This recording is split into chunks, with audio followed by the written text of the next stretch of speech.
Greetings, folks, and welcome to the Electromaker Show. This is your midweek roundup of all things Maker and Embedded and Lovely. And this week we will be announcing the winner of the Inkplate competition that we started a couple of weeks ago. We'll also be talking about mining cryptocurrencies on microcontrollers, which is not quite as mad as it may sound. And there's a whole bunch of other super interesting things. There's the winners of the Make It Smart contest, which are kind of mind-blowing as well.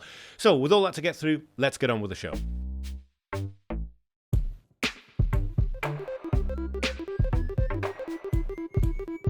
We're going to begin this week by looking at the winning entries for the Make It Smart with Nordic Thingy 91 contest. Now, this is a contest we've been running with Nordic Semiconductor and Edge Impulse since January, and it's one of the reasons why I've been talking so often so much about the Thingy 91, just because I've been getting my head around it and learning how to use it. I've also been seeing the competition entries come in, and we had an expert panel of judges for this one too, with a top prize of $1,000 for the winner, $750 for second place, and $500 for third place.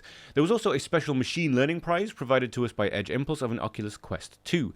And Electromaker contests are kind of cool. They've been going since long before I joined Electromaker. And the way it generally works is you are shown a piece of hardware and said, if you want to enter this contest, send us a pitch. Tell us what you would do if you had this hardware. And then the top 50 ones were actually sent this hardware in order to build their project. And they had up until May 11th to completely finish their project and document it on the Electromaker website. And now we've just announced the winners of those projects based on their documentation. Anyway, enough waffling. This is the blog post I wrote that talks about the winners. There's also a little video embedded here, but it's kind of doing the same thing that I'm going to be doing now. It's just a short video that goes through the winning projects. But yeah, let's get straight on with it. So in first place we have Typhour, who built this amazing smart city environmental monitoring system. And as you can see from the image here, in fact if I scroll down, you can see it a bit better, and yes, it's a 3D printed shell with a solar panel on the top of it, and that attaches to the Thingy 91 via a special charge board which is designed for solar power. And the project itself gathers environmental data and sends it to the cloud. And this project was born out of necessity. This build was built in Dhaka in Bangladesh, the capital city, which has a massive pollution problem. And the idea here is that it will monitor the local area, and it will send everything it can using the sensors on board to the cloud. Now, the judges were impressed with the implementation of this and of the way it was documented, the way it was talked about in general, and then obviously the final build itself is wonderful as well. But also just from the point of view of choosing a project to make, this impressed the judges because of, yeah, this is a real issue. Pollution in cities is something that can be monitored remotely. A cellular IoT platform is kind of perfect for that because you can gather the data, send it to the cloud, and with a solar panel on top, this thing can just run pretty much forever. So yes, this was the winner of the first prize, and Typhour walks away with $1,000. And if you are interested in actually reading the projects and looking through, because there's way too much documentation for me to cover on the Electromaker Show, unfortunately. I aim for 20-minute or so episodes, and if I talked through all of these, I wouldn't get through even one of them. But yes, you can find this blog post. I'll be linking this in the description, and each one of these links out to the actual projects written by the people that built them. And this was our very deserved winner. Now, the write-up from Jens covers the basic idea for what he wanted to achieve and different ways that it could be approached, the challenges that he'd have to face, and the kind of things that he'd like to specifically hone in on, because temperature anomalies is one thing, but determining whether a pot of boiling water has been left on for too long is something a little bit more complex. And then from a raw firmware point of view, one of the things about this that's super interesting is that it uses both of the MCUs on the Thingy 91, because the Thingy 91 is a cellular IoT device. It has a system in package, the NRF 9160, but it also has an NRF 52840, which is a very powerful Bluetooth low energy chip in and of itself, and that's essentially used kind of as a bootloader here. It's for loading firmware and running firmware on the SIP, but you can use it as a separate chip and get a few more peripherals attached to it, and of course Bluetooth if you want that. But yes, as I said, our judges were massively impressed with the implementation of this, the write-up of the challenges faced, the way that those challenges were faced, and also things that could be improved on or done differently if this was done again in the future. So yes, again, if you want to read the full write-up, this is linked in the same blog post, and it goes through a huge amount of implementations, including MQTT and even an app. Yes, this is an absolutely deserved second place. Congratulations, Jens. Now, the documentation itself is fantastic, but there's also a video of the app which is worth taking a look at. Now, I've never used Flutter, and I'm not actually sure how hard or easy it is to make professional-looking apps using it, but this is amazing. It has Google Maps integration and various ways to integrate with the app. So if you are a car owner, you can put your car on the app and register it as one that you're willing to share or pool people and take people from A to B. And if you are someone who is looking for a ride, you can be a user that, as you can see on the screen right now, saying, I'm here, I'm trying to get to there and see if anyone is interested. interested. This is only a prototype and a proof of concept, but it looks really quite good. And the GPS capabilities of the Thingy 91 is the perfect way to test it, because obviously in a real world deployment scenario, you'd make a piece of custom hardware that probably just had the SIP and the very bare essentials required to get the GPS working, and integrate that into the user's cars or something like that. But yes, this was a very deserved third place, a really well-polished prototype of an app that used the Thingy 91 as the hardware end. A really nice idea. So they were the top 3 prize winners, and as mentioned before, they win $1,000, $750, and $500 respectively. Now, the level of entries in these contests is always really high quality. So this time around, we really wanted to reward everyone that actually managed to submit their project. So all of the runner-ups this time around win a $50 Amazon gift voucher. Because the amount of effort and time that goes into these projects is something that we appreciate. And while it is a contest, yeah, we want to be able to celebrate everybody. And just as a point, right now is the perfect time if you want to see all of these projects to head to the projects panel, because a lot of the more recent projects are in amongst the general Electromaker projects. In fact, we're going to be coming to this one in just a moment. And so right now they're starting to fall off the bottom of the page, but page 2 and page 3 are the places where you'll see a large wealth of these entries. And of course, they're mixed in with all of the other fantastic projects that we get from the Electromaker community. Anyway, we're not done quite yet, because there's still that special prize that Edge Impulse provided to us of the Oculus Quest 2 that they judged for what they thought was the best implementation of machine learning. Now, in my notes from the judges about the Edge Impulse Prize, I can't remember the exact quote, but it was something along the lines of choosing this one was really hard because they were all so good. But this one kind of tipped the balance just because of the really inventive way that it was put together. What you're seeing here is a test rig for simulating the breakdown of DC motors. So this is a rig to essentially allow for predictive maintenance of motors, or at least get close to it. Because, yeah, DC motors are used absolutely everywhere, and being able to predict when they may need maintenance or replacing at their end of their life is going to save you time and money, and also, frankly, stop any nasty surprises, especially in factory environments and places like that.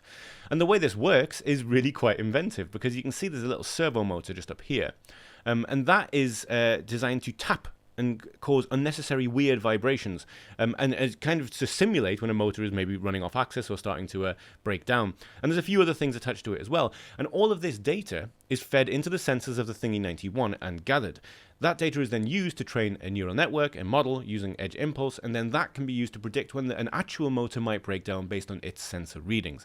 It is a wonderful proof of concept and a fantastic idea. It kind of took me aback. It took me a moment to really understand what was going on when I started reading this one, because it didn't occur to me that you could simulate something like this. But yeah, the thing itself is really well put together, really well implemented. The control application for the thing itself is a simple Python program, but the fact that there's even this control thing to impact control and to create these little shocks and shakes, things that you would feel in a real life environment, was something that, yeah, the judges found amazing. And at the time when I saw this one submitted, I did wonder whether this would be up for a prize, just because it's such an inventive idea.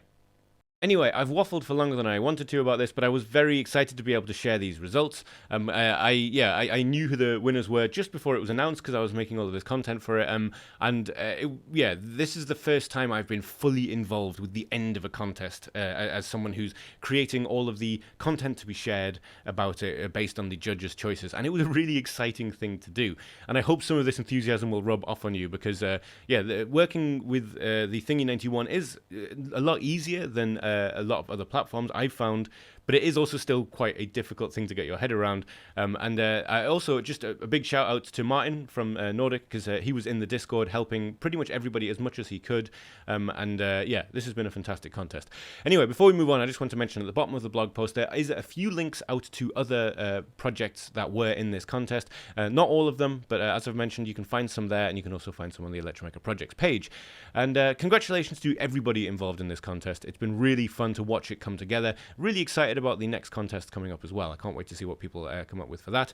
And there are going to be more contests. For now, I'd just like to remind everybody that every month we have a miniature contest called the Electromaker of the Month. And that is, again, a panel of judges looks at the projects from that month and chooses a top three to win prizes, including hardware and an Amazon gift voucher. Anyway, I'm starting to trip over my words, so maybe it's time we moved on. Up next, we have a cryptocurrency project on the Electromaker website, but if you, like me, are not into cryptocurrency at all, don't scroll away just yet, because this is mining cryptocurrency using a Node MCU. And straight away, even if you only know the basics about cryptocurrency, you may wonder how on earth can you mine cryptocurrency using a low-powered microcontroller like an ESP8266? And that's because the concept here is not the same as regular cryptocurrency. This is a toy project, this is a for fun project, and the actual coin it's using is called Arduino coin, and as the name might suggest, it is designed to reward lower powered microcontrollers. Sure, you can try and mine this using a GPU or ASICs and wasting huge amounts of power like the rest of cryptocurrency does. I'm sure I've just annoyed some people by saying that, but that's not the point here. This uses a system called Culker, which I'm going to be the first to admit I don't fully understand, to reward low-powered MCUs. Now, Tarantula 3 is a regular on the Electromaker website for putting projects. Now, Tarantula 3 is a regular contributor to the Electromaker website, and they've made a little rig here, a little PCB rig for making 5 node MCUs into a little mining cluster. Now, they made a video about it too, which goes into some nice detail as to how Duco works, Arduino coin. But there's also a little chart here. That essentially, Arduino coin, founded in 2019, focuses on energy-efficient mining and is for fun. You can mine it on a smartphone, a computer, and all this kind of stuff. But as mentioned, it uses the Culker rewarding system, which, again, I don't fully understand. In fact, most of the language here I do not fully understand. But essentially, this is a kind of proof of concept that cryptocurrency could work using low-powered microcontrollers with different reward systems. So if this seems like something you might be interested in, I will leave a link to it in the description. Not only is the concept of Arduino coin something I find interesting and something that I can kind of dabble with cryptocurrency without really facing any of the problems I have with it, also the fact that you can make a PCB for a fun hobby project like this, and the entire cost of the project was less than $35, including all parts, is a really nice thing. So yeah, fantastic project from Tarantula 3, and I'll leave a link to it in the description of the video. Moving on to a video by KYLXBN. Now this is a YouTube channel that's new to me. This was just a completely random recommendation, but this is talking about the NES chip and the way it produced sound. The Nintendo Entertainment System had 5 channels of sound. It had 2 square waves, 1 triangle wave, a noise generator, and a sampler. Very simple samples. They had to be very low quality, very small size. But essentially that's how all of the sound and all of the music was made on the Nintendo Entertainment System. And this is a what-if scenario. By using hardware emulation, you're able to perfectly recreate the sound of these NES chips. And this is talking specifically about the triangle wave and the fact that they only actually had 15 steps of resolution in order to create it. That's why the triangle wave on the NES has that overall high aliasing sound. In fact, if you try and create a digital synthesizer of any type without enough resolution, you're going to get those artifacts. And straight away, before I get into it, there's loads of people in the comments of this video saying, like, why are you changing it? This is the sound that I loved, and that's not the point of this video. This is a what-if of saying, what if you could actually remove that aliasing? What would the music of these games sound like if it was created using more modern hardware, but the same 8-bit ideology? And yeah, it's kind of amazing, the difference between the two. And also, it has Journey to Silius, which is one of my favorite NES tunes on it too. So it's only an 11-minute video. Like I say, it's a completely new channel to me, but KYLXBN seems to have a lot of quite interesting stuff about emulation and the NES, and yeah, a huge amount of things about different chips that I've never heard of, and so I'm going to spend a lot of time diving into this channel, I am sure. But I'll leave a link to this particular one in the description of the video, and it is definitely worth a look. It's just 11 minutes long, and it's just a nice little dive into retro gaming sound without actually getting too deep and in the weeds about how it was done. A really nice thing to watch. If you are enjoying the Electromaker show, there are a number of things that you can do to help us. The first is to subscribe to the Electromaker YouTube channel. It does make quite a large difference when you are subscribed to a channel you watch rather than not. There's magic in the background and the algorithm and all that YouTube nonsense. And the same goes for being someone who takes notifications for shows. If you click all here, you'll get notifications in the top corner. And as you see, I have notifications from Electromaker here. These are browser notifications, and only when you're on the site of YouTube, unless you set them to be otherwise, something I wouldn't recommend. And the final thing is, yes, all YouTubers ask for likes, but if you do like it, please do click that you like it. It lets YouTube know that you like it, and if you like it, hopefully other people who like things that you like will like it too if YouTube decides to show them to them, because they might like it, or something. So those three things you can do on YouTube are free, and if you would take the time to do them, that would mean a lot to me. Also, if you want to support the show financially, we have a shop on electromaker.io. I won't spend much time talking about it here. You can see from the names scrolling across the top of the screen that we stock a huge amount of stuff. We do not have a Patreon. We do not run adverts on our videos. We don't ask for donations, but we do have a shop. So yes, thank you for your time. Let's get on with the rest of the show. We are now going to look at some things on funding websites in our section known as Funding Website Things, because we're going to be looking at things on funding websites. I'll be keeping it super quick today because we've spent so much time on top on the Make It Smart contest, but this one caught my eye because USB-C is quite rightly taking over the world. USB Type-C is by far the superior way of connecting things to things. I am on board with this, and this is a really nice little device for debugging. Now, as you can see, this is a pre-launch project, which is why I'm going to keep this exceedingly brief because we're going to come back to it when it goes live and see how much it costs and all that kind of stuff. But in short, this is a USB-C debugger that started off as a project, an in-house project at Google, and it's been forked and turned into its own device, and now it's going to be on sale via crowd supply. I'm going to literally leave it at that for now, and if you are interested in an open source log capture, easy command line interface and firmware update accessory for USB Type-C enabled devices, we will be coming back to it as soon as it goes live on crowd supply. And another pre-launch project, which I'll also be giving a little bit less time than I usually would to, because once again, I'm almost certain we'll come back to this one when it goes live, is BBPS, which is a name for a thing. But what it is a breadboard power supply. Again, a BBPS, breadboard power supply, makes a bit more sense when you think of it that way. And this isn't the first of these we've seen. In fact, I've got a couple of cheap breadboard power supplies that I use, but there's a couple of things about this that caught my eye that I really liked. First is a variable potentiometer for the output voltage value. And that only changes once you've pressed the button. And it has quite a variable output voltage. It can go from 1.8 volts up to 12 volts. And this is all DC. But again, for most things you're going to be doing on a breadboard, especially when you're starting out, this is what you kind of need. And the other thing I like about it is that it has this variable input voltage of 4 to 13 volts DC. You can power it via USB Type-C, but also these two screw terminals, so you can attach sort of anything to it. You know, if you have an old power supply for something you don't use anymore, you can just chop it and use the cables, provided it's within the voltage range. Or you can attach a battery to it. You can power this pretty much any way you wanted to, and still get a variable voltage out of it. Again, I'll leave it at that for now. We'll come back to this when we know how much it's going to cost. But these things are wonderful for your first getting started with electronics kind of days, especially if you can just plug this into your regular phone charger. It just makes things a lot easier. So yes, that was a very, very short funding website things, and I considered not even including it this week, but I thought it would be a shame to not at least briefly talk about these projects, even if we are going to come back to them. I will link both of them in the description because there's actually quite a lot of information on both pre-launch pages, and as always, as with anything in crowd supply, you can leave your email address in the box here and get updates when they do go live, although, as I mentioned, I'll probably talk about them on the show then too. It is time for us to announce the winner of the Inkplate 6 color contest. Now, if you're wondering what that is, it's this. This is a color e-ink display, but it isn't just the display itself, because on the back it also has an ESP8266 controller, which is the most popular at the minute, I think, wireless microcontroller or system on chip, or whatever you want to call it, for its power and for its connectivity. It also has things like a micro SD slot there and a few other nice peripherals. These 3 capacitive touch buttons on the front are a nice thing as well. This isn't the first time we featured Inkplate on the show. In fact, because we talked about them on crowd supply, they sent a few of these through for us to give away as prizes, and this one is by far the nicest. I do actually have a very similar color e-ink display to this one. It doesn't have the microcontroller on or anything, it's just the display. It's over there on the shelf, and it is a nightmare to use because the documentation just isn't there. There is some documentation, but it's not easy to follow, and if you want to do things your own way, you're just on your own. There's just nothing there. Whereas this, it has an Arduino library. It's particularly easy to use compared to anything else I have used in terms of e-paper. And that's why I'm very, very glad that we're going to be able to give one of these away. And without further ado, let's actually get to the part where I say who won it, shall we?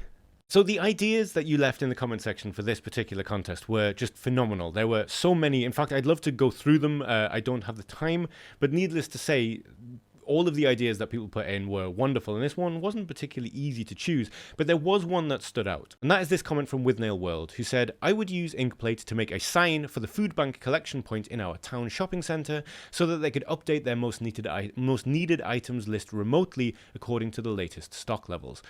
Which I think is a wonderful idea for a low power display that you can update over the air. It's just a wonderful use for it. So yes, we'll be getting this out to you with Nail World. We'll drop you a message as to how we can get this out to you. I'm glad this is going to be put to some good use.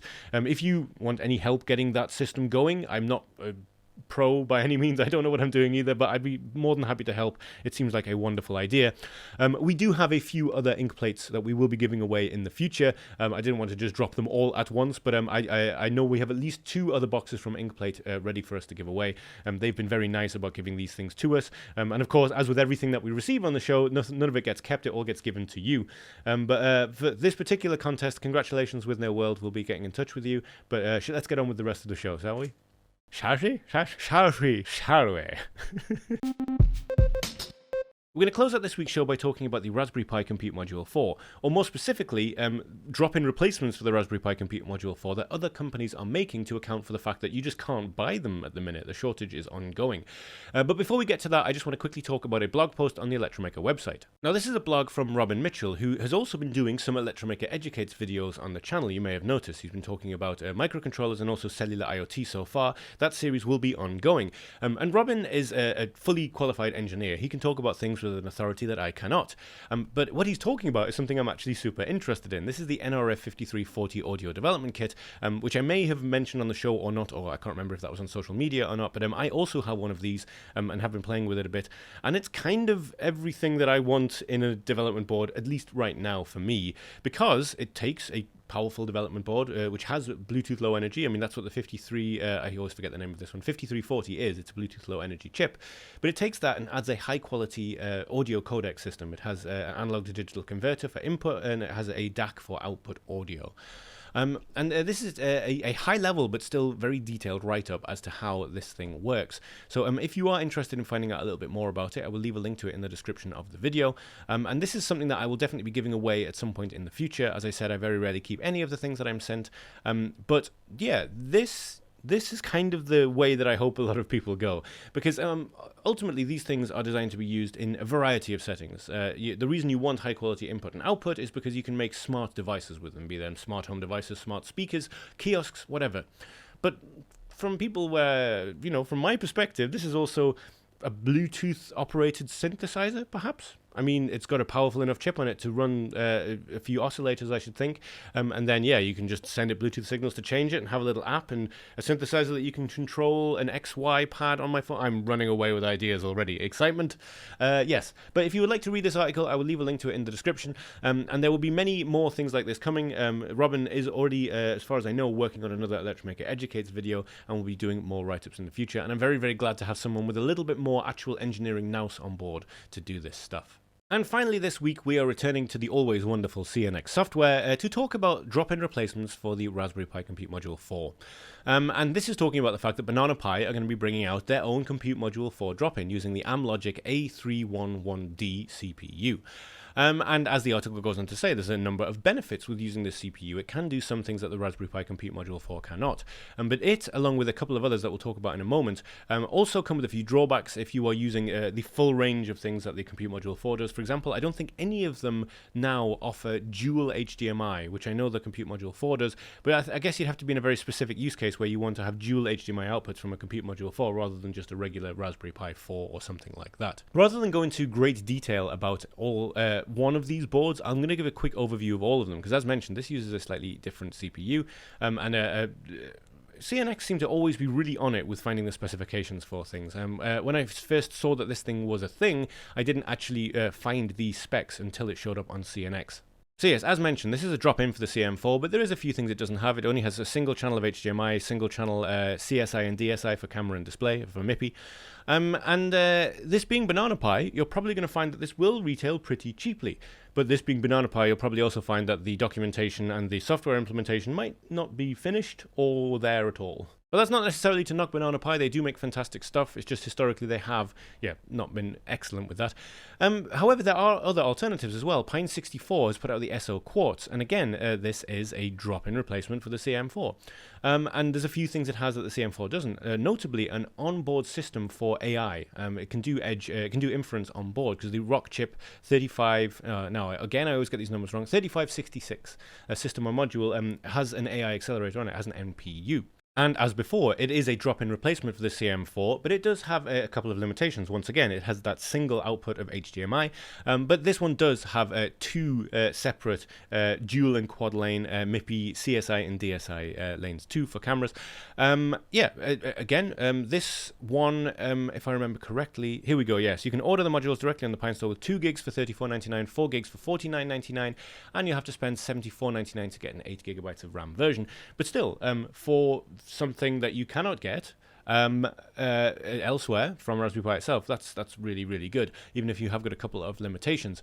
And the final one we'll talk about quickly is the Radza CM3, and this uses exactly the same system on chip as the Pi 64 version. Is very, very similar in almost every way. There is a couple of differences which you can find by reading the full article if you would like, but it also has this extra 100 pin output here for opening up the full range of what the Rockchip chip can do, the Rockchip chip.